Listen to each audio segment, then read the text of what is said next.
Great. Well, good morning.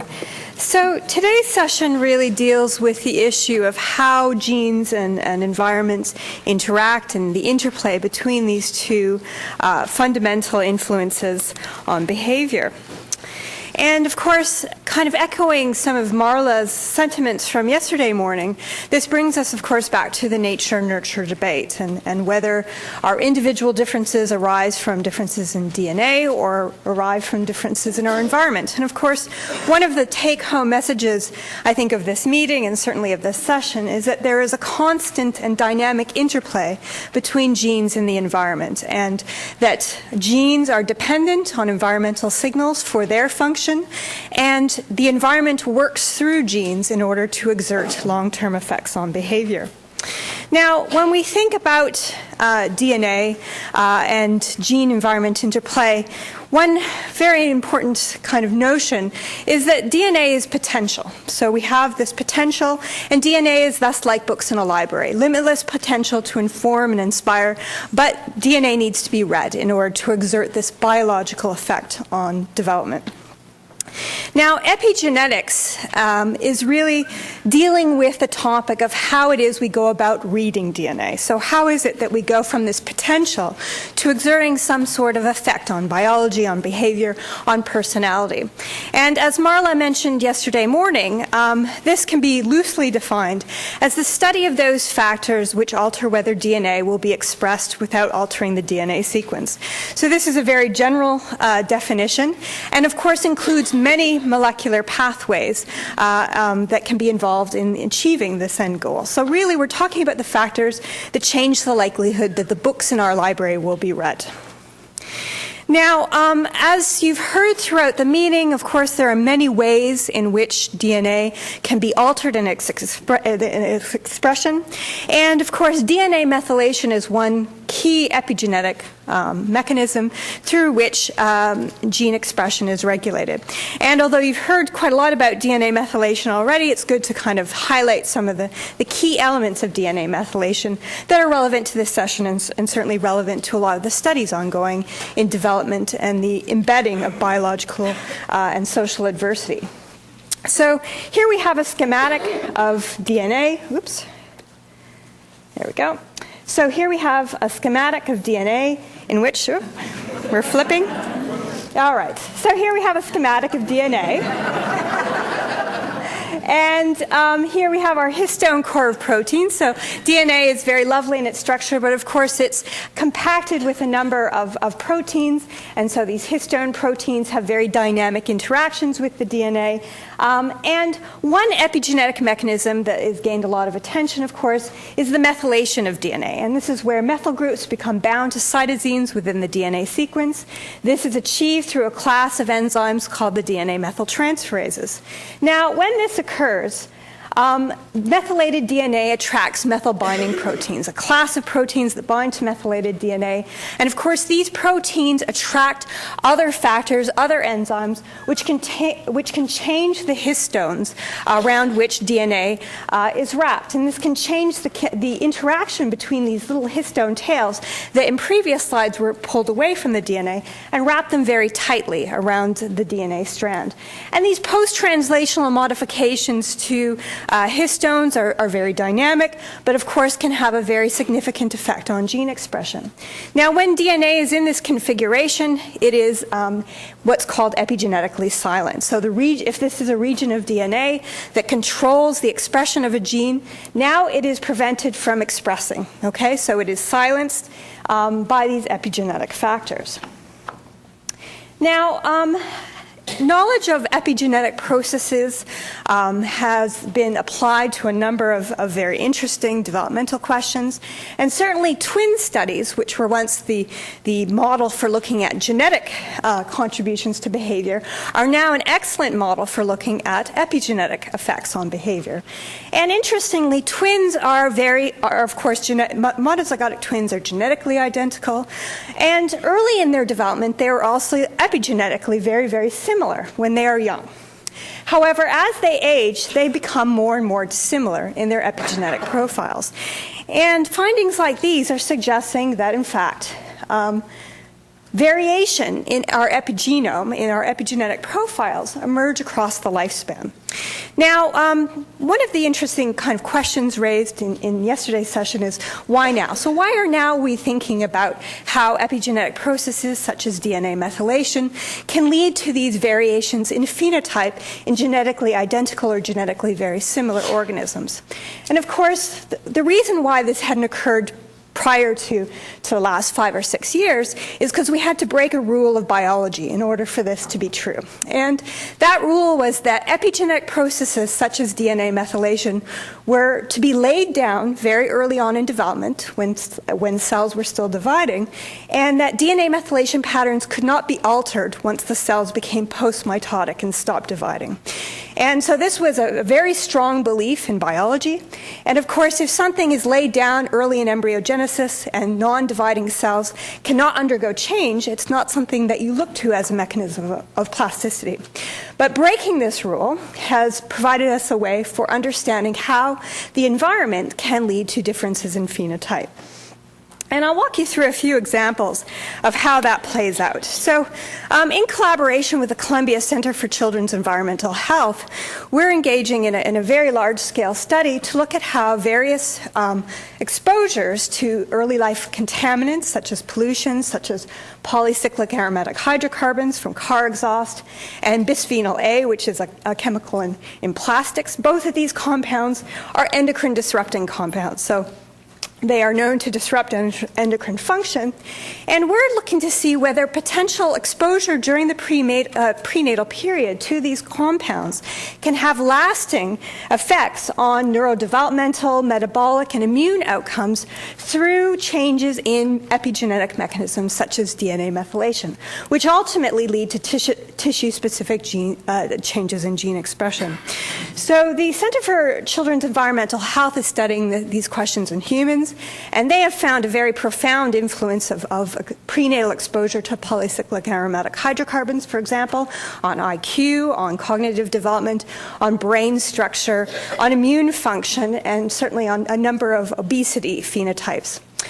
In my lab, we've been exploring these questions in a rodent model to provide some support to these human data.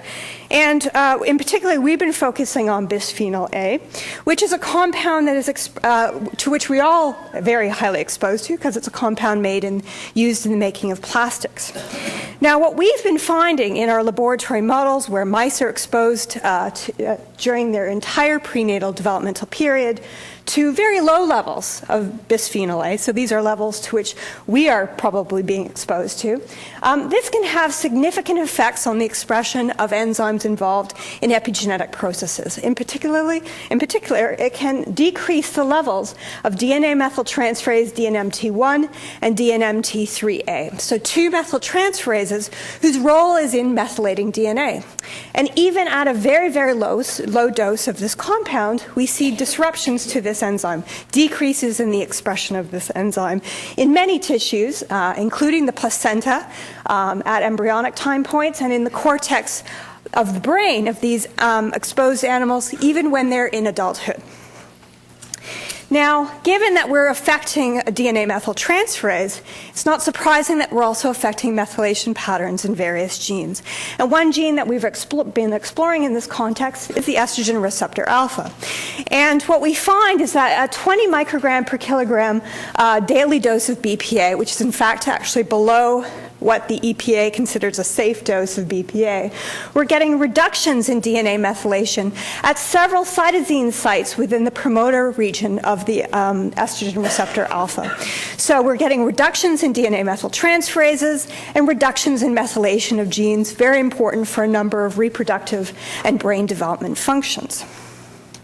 Now, we've been also looking at other prenatal exposures, including exposure to prenatal stress. And as we've heard at various sessions throughout the meeting, prenatal stress can have very long-term effects on development. So mothers' exposure to stress can predict risk of prematurity, lower birth weight, increased stress response, and risk of depression and anxiety.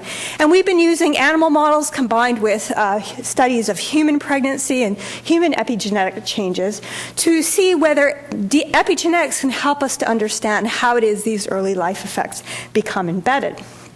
And this is just an example of some of what we're finding. So here we looked at the DNA methylation in the promoter region of the enzyme 11-beta-HSD2. This is an enzyme that metabolizes glucocorticoids, so it prevents exposure of the fetus to high levels of circulating maternal glucocorticoids. And what we find is that if females are exposed to very high levels of stress, so these are rat studies, what we find is placental levels of 11-beta-HSD2 actually go down. And this corresponds very nicely with increases in DNA methylation within the promoter region of the 11-beta-HSD2 gene. So there's a link with the expression of this enzyme and its epigenetic status that are both changed by exposure to prenatal stress. Now, we've also been looking at later life exposures, including exposures that occur during postnatal and early juvenile development. And so using a mouse model, we've been looking at epigenetic effects of social enrichment. And so one way you can enrich the lives of laboratory mice is to expose them to communal rearing. So this is where we have 3 mothers caring for a group of pups in a big nest. And they actually do this very readily, even if they've never experienced communal rearing themselves. And we combine this early postnatal manipulation with group housing in a complex cage. So this is their social enrichment later on in life. Lots of social stimuli, lots of toys, lots of activities to engage in. And what we find is we haven't explored DNA methylation as an epigenetic consequence of this effect, but microRNAs, which are also an epigenetic mechanism that controls gene regulation, are altered. So many of the this is from a microRNA array, and we find that those males reared under standard conditions versus communal or enriched conditions differ quite significantly in their microRNAs in various hippocampal tissues. Now, of course, as you probably well know, postnatal maternal care can also have long-term effects on variation in brain and behavior, and we believe this to be attributed to maternal effects on epigenetic processes. And so here's an example of those effects. So this is looking at DNA methylation of the estrogen receptor alpha in female offspring who've received either low or high levels of licking and grooming.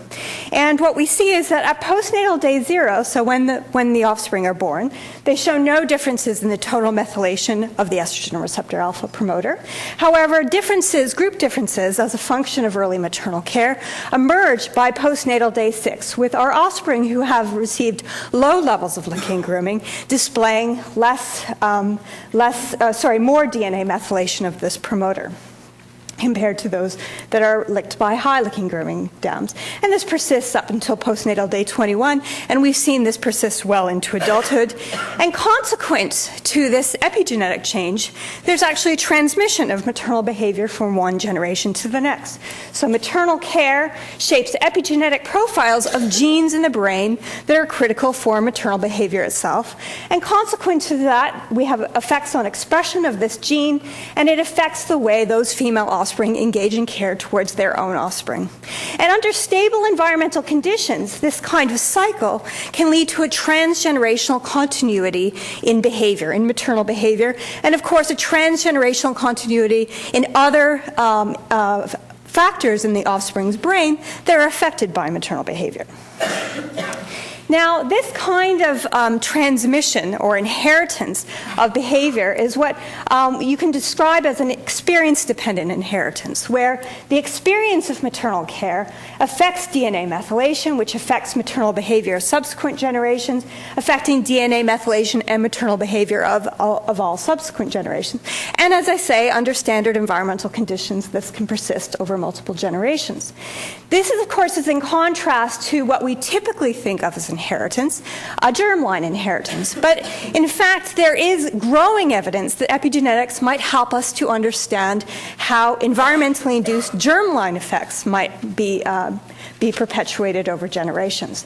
And so this is the notion that epigenetic changes become incorporated into the germline and, like DNA, are transmitted to subsequent generations. Now, of course, to believe this, we have to break another rule in biology, and that's that there is there should be no inheritance of acquired traits.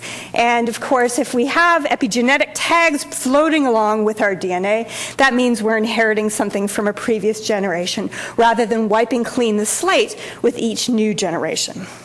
Now, germline inheritance is a very popular topic in epigenetics research, but mostly focuses on paternal transmission because with mothers, it's very hard to separate the epigenetic and genetic contribution to offspring development from the contextual determinants of offspring development, including the oocyte and early environment.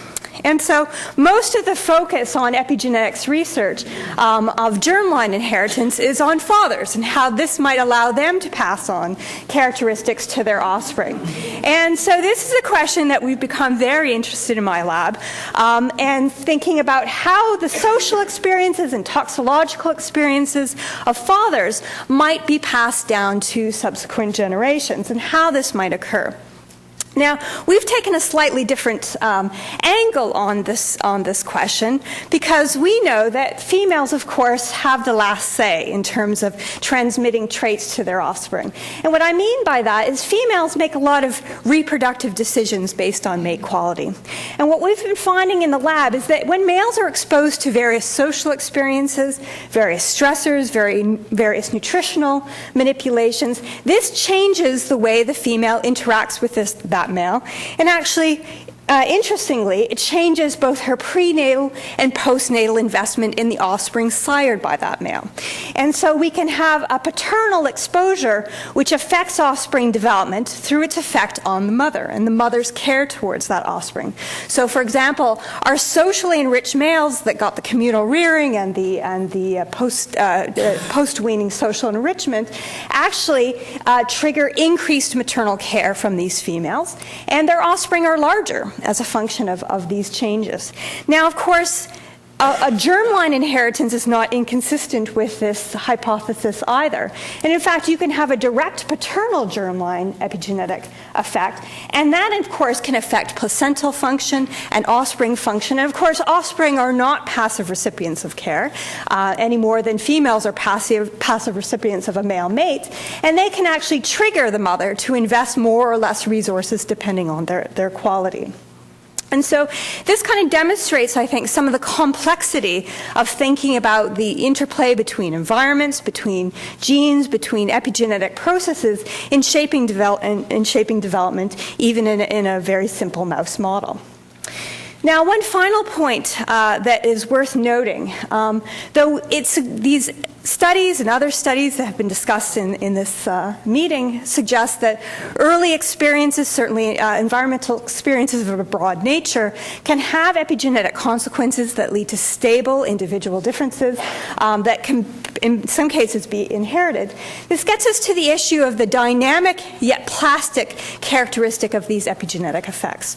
And so we have something that can potentially be very, very stable across the lifespan, and as you'll hear in the session today, certainly these effects can be laid down very early on in life. Decades later, they can be observed in various tissues.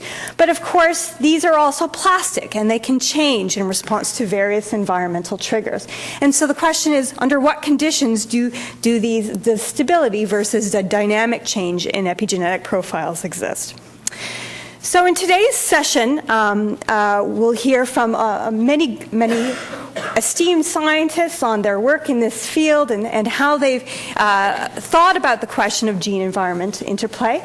And of course, I think we'll get started then, without further ado, with Jean Robinson.